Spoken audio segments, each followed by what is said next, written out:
start talking, for those who haven't seen an interview or haven't looked into your work before, I just wanted to clarify some terms, because misunderstanding or personal understanding of words and terms creates a lot of confusion with our language.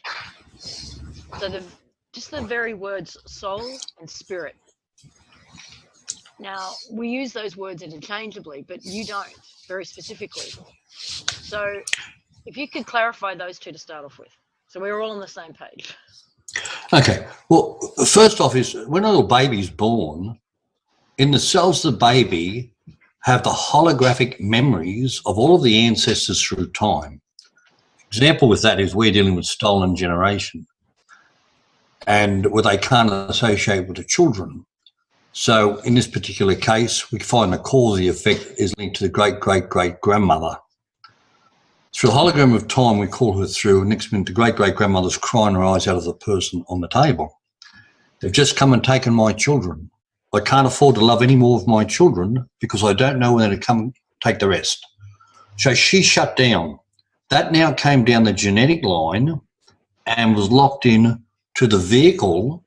And within the vehicle are all the experiences. They are locked into the cells, which are the soul. The soul locks in the experiences in the physical world of reality. The soul is from the external world to the internal world. Whatever happens externally that we take in externally to internally, it gets locked into the soul, into the cells. Everything is alive. So those cells become a fractal to the hologram. What does a fractal do? A fractal reproduces itself for the hologram. So therefore, just say the trauma back there can't associate with the children. So that passes down the genetic line in its own dimension of time, affecting all the generations as it comes through the cells of all the generations, and they can't associate with the children till we unfold time and space and dimension. That's locked into the cells, which is the soul. The soul is the experiences locked into the vehicle. Now let's look at the spirit.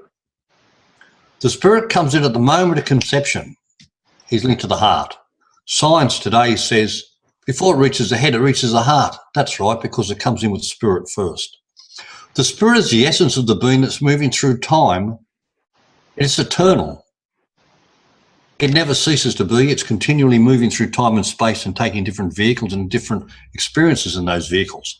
It's a little bit like today, if you went from Sydney to Melbourne and your car broke down, you'd take another vehicle. The spirit is doing the same thing. It's just taking other vehicles to continue on its journey through time and space to where it needs to go. It can bring trauma through from the past. Now, we have doctors at Children's Hospital have been saying, we have no idea what's wrong with half the kids in here. Well, I'll tell you what's wrong with half the kids. In the first 7 years, the spirit brings through trauma of the past and sets it up. That's what's wrong with half of the kids. It's not being looked at.